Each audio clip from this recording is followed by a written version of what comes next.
dear viewers, and welcome to this edition of the news on Canal English with me, Christelle Katala. We start with the headlines. Today is commemorated World Climate Day. As the day celebrated, world leaders at the COP21 summit look for possible solutions to resolve climate change problems. Yam producers in the Bay subdivision of Adamawa region have received a sum of 21 million francs CFA from the Ministry of Agriculture to boost yam production. The Christmas fever is already visible in Loom as toys and clothes are already in the market. And out of Cameroon, South African Olympia Oscar Pistorius is due to apply in court after judges changed his manslaughter conviction to murder last week. Those were the major stories, the details right ahead.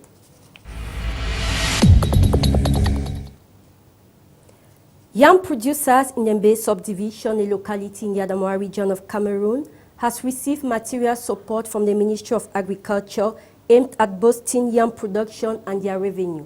Details with Steve Fonkam. Fertilizers, farming equipment, among other vital support have been given to some cooperatives of yam producers from 6 agricultural sectors in the Bay subdivision of the Adamawa region. This is part of a development program of stalks, plantain and tubers aimed at boosting the quality and quantity of the production of yam and the revenue of the yam producers. About 25 million CFA francs have been used to create 6 farms for the multiplication of seedlings according to the OHADA system vis-à-vis cooperatives. They have a problem of farming equipment. That is why you have seen certain farming material distributed today. They also have a problem of the fertilization of yams, and to this effect, seedlings have been given to them. The Bay subdivision is a major yam producer of the Bakoka variety in Nigeria. According to statistics, yam production has increased from 1,672 tons per 159 hectare in 2010 to 21,956 tons in 2014. All of this without a major increase in the number of farms over the years. There has been several visiting missions to assess the needs of the yam producers in the Bay. The white gold of the Bay, as it has been named, is highly demanded by neighboring countries to Cameroon. The Ministry of Agriculture, through her support program, intends to boost yam production and sales in and out of the country. The Magba Council has voted its budget for the year 2016. Authorities in the area say the 2016 budget witnessed an increase due to the increased number of projects in the area. Details with Oscarin Go. 668,250,000 francs. This is the budget of the Magba Council in the Nun division for the year 2016. 130 million francs CFA have increased prior to the last. 130 million francs have increased prior to that of last year. The administration of this council has programmed to make use of the taxes collected in a bid to work effectively to answer the demand of the population. The increase of this budget is due to the fact that we are waiting for support. That is why we highlighted important projects. Through this budget, the council intends to ameliorate the standard of living of the population of this locality. Magba has a surface area of 1,200 kilometers square, about 86% of West region. Because of this, the senior divisional officer of the Nun division, Boyumo Donatien, insisted on the construction of public secondary schools. The council session also witnessed the installation of the new Secretary General. The Mbororo's in Cameroon have decided to support the Cameroonian government and the army as they fight against the terrorist group Boko Haram. They have decided to donate 29 cows, 50 bags of rice and other basic necessities to the army and the war victims. Details with Joel Dombo. 50 bags of rice, 29 beef, 15 cartons of mineral oil, and 20 bags of salt. food items based on to armed forces and affected population of the northern region, victims of Boko Haram. This action from the Mbororo Association for the Development of Cameroon comes a long way to demonstrate their patriotism and strong support to the head of state in the fight against Boko Haram. To say thank you to our forces of law and order, to say thank you to our local defense committees that are sacrificing their lives, and also to say asha to those victims of the war against Boko Haram. The Mbororo community condemns criminal acts and violence carried out in the name of religion. Islam is peace, solidarity, love, and not the contrary. So they stand this day as one man to denounce Boko Haram practices in the northern part of Cameroon. La solidarité qu'ils manifestent. This action from the Mbororo Association is to support armed forces fighting day and night to maintain peace in our country and victims of Boko Haram insurgencies. Quotidien mène une lutte. This gift comes at a right time as Christmas preparations are ongoing. That is the main symbol of this gift, which is very important, coming at a period when it is Christmas. I think it's a Christmas gift. That's how I prefer to put it. The massive presence of Mbororos at the Etudi slaughterhouse is a sign of affection to the population suffering in the north. Most neighborhoods in the nation's capital are linked by a wooden bridge. These wooden links are said to be a source of danger to inhabitants of Yaoundé. Details with Joel Dombo. A wood-made bridge to link the two edges of the Ngusso-Ebana quarter. We are in Yaoundé. The time lapse taken by dwellers to cross, proportional to the age of this man-made bridge. Irony. But for those crossing, the slower you go, the more secured you are. Any hesitation, and you will find your way inside this. During the raining season, it is worse. Many people crossing fall. Some few days ago, 2 young men on a motorbike fell inside this river. This path, shortcut to reach Ngusso Fabrique and Pharmacie Bleue, is indeed included in the Yaoundé urbanization plan. This quarter is recognized in the urbanization plan. Actually, this is the bridge you are seeing, and this is the road descending into the quarter. We are trying to organize a fundraise. We started with a census, out of which we will be able to estimate how to solve this problem. In such a dilapidated state, during the dry season, what is the situation during the raining season? Close your eyes to have a clue. Horrible indeed.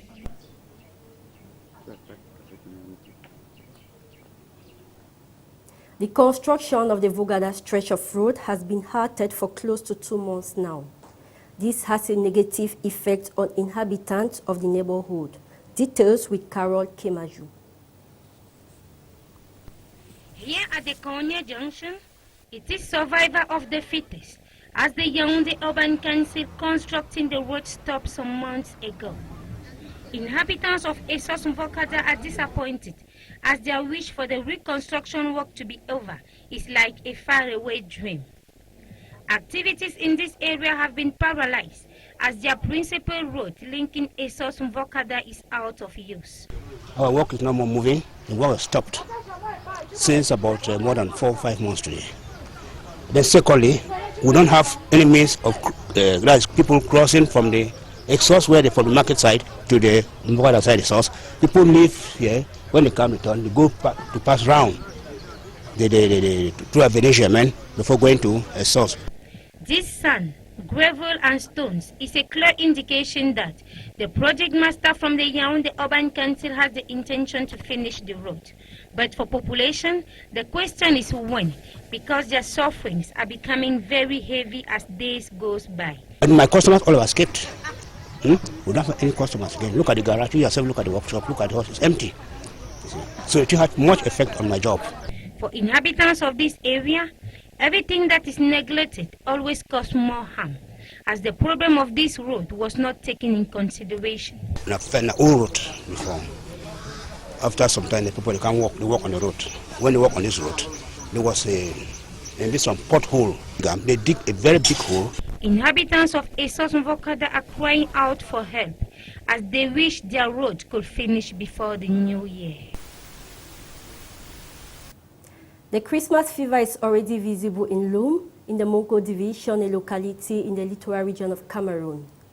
Items such as clothes, shoes, and toys are already in the market. More details with you, Oscarine Goro. Christmas is near. Shopping is the order of the day. Attentive, this lady is so excited to buy a doll for her daughter, who is 3 years old, a gift, she says, for Christmas. I am here to buy a doll for my daughter. She is a girl, so she likes to play the role of a mother. Salesmen are very busy buying and selling. Others are bargaining to arrive at a just price. At the shoe stand, it is also hot, given that the prices of shoes are very high, hence difficult to sell.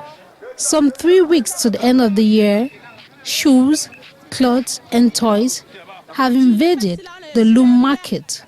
Though sales are a little timid, the days ahead could be promising since we still have about 3 weeks to go.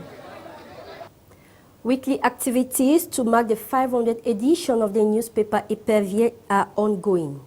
As part of the activities to mark the anniversary, workers and sympathizers marched to support the publication. Details with Tabby Clarkson. Épervier newspaper, an information and investigation newspaper, is celebrating its 500th edition of its publication. Week-long activities are going on in Douala and in Yaoundé. Last Saturday in the nation's capital, the officials of the paper organized a march past on the streets of Yaoundé. A march past that took them from Chinga to the Cité Verte neighborhood, where the headquarters of the newspaper is situated. Apart from the march past, the newspaper will also organize a football match, distribute some gifts. The week-long activities will wrap up on Friday with a hectic gala night. For the officials of the Épervier newspaper 500 publication, the newspaper has simply come a long way, although there is still much to be done to take the newspaper to another dimension. 21-year-old Olivia Mariam Gallet, and civil engineering student of Buea Catholic University, is Miss Prestige 2015-16. She was selected as the most beautiful girl during a competition at Hilton Hotel. Beatrice Gambo attended the evening. Her reports. She is the 2015-2016 Miss Prestige. 21-year-old Olivia Marian Ngale, a second-year student reading civil engineering at the Catholic University of Central Africa in Buea, distinguished by her charisma, smile, facial expression, work, and body movement.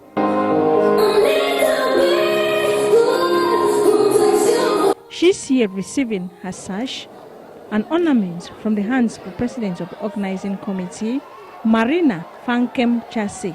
Leticia Njana, the 2014 Miss Prestige on her part, equally officially handed her the crown. Posing here with the Miss is the 4 runners-up, the 4th, the 3rd, the 2nd, and the 1st runners-up.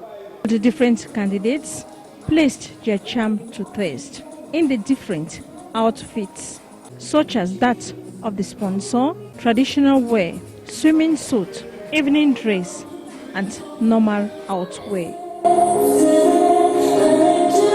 All under the watchful eyes of the Minister of Arts and Culture, here represented alongside some top guests. Beauty ambassadors were also present. Equally on menu was demonstration of Chinese culture, a friendly and brotherly country to Cameroon.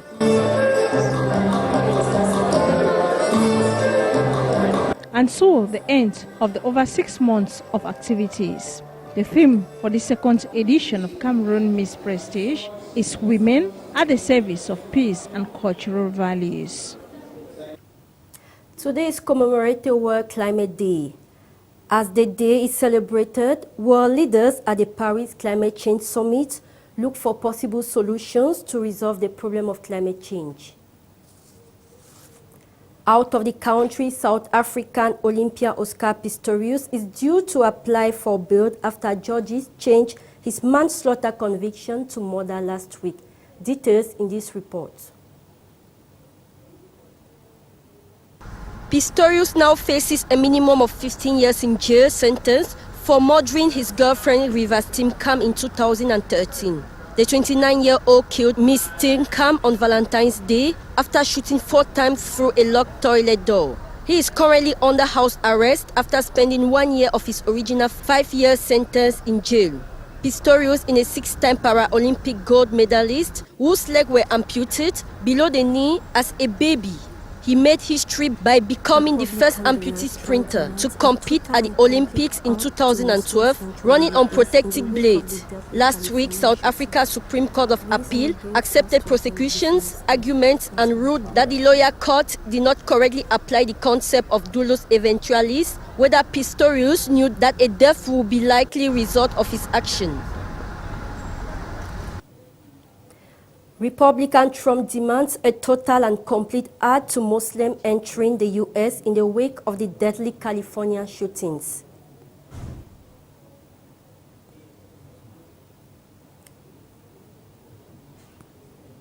This note brings us to the end of this newscast. Thanks for watching and goodbye.